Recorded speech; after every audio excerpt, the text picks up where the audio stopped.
Anjo Juma. Sekta mar thieth e pacho kae okwa kod midhiero mar nok mar omenda gino mabende nonro koro yango ni chenro mathoth mag thieth osebedo kokwamo kalure kod nok mar omenda. Magino yangi kinde mabende ne obag romo ma higa ka higa mabende nokelo kanyakla jodito mag thieth kama apisas mag thieth kwa serikal mamalo mondo miyo tii makare gi omenda mane oket tenge ne bad migao mar thieth.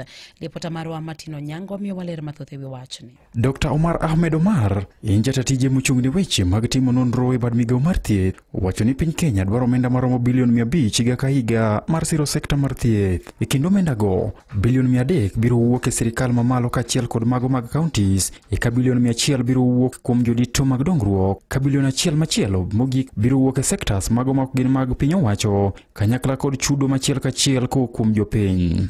The expenditure in health in Kenya is around 500 billion Kenyans. Out of that, the national government, the county governments contribute around 300 billion. Then we have the external partners who contribute 100 billion.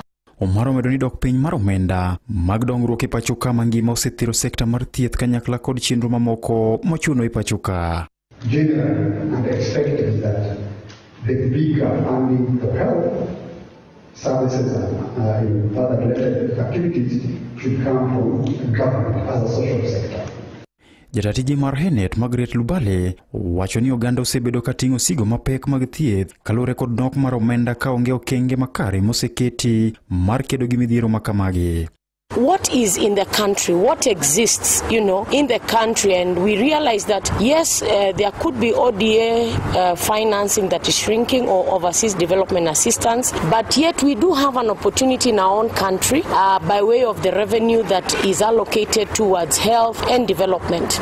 Gavana Mamuranga Irungu Kangata olero gigo matend counties nyalo timo ponono ni sekta mar thieth nyalo misir mowinjore ka bende ne olero gigo ma sirikande osetimo mar reso oganda makono kuom sigo mapek mar thieth. A lot of unemployed professionals out there. The counties that can't really employ more because the wage is high. So I don't know what is the solution to ensure more workers join the public sector and services will continue to suffer. Jodito gi duto koro kwayo piny owacho mondo keto kenge makare mag siro sekta mar thieth e higa mabiro. Ne redio Ramogi, an Martin Onyango.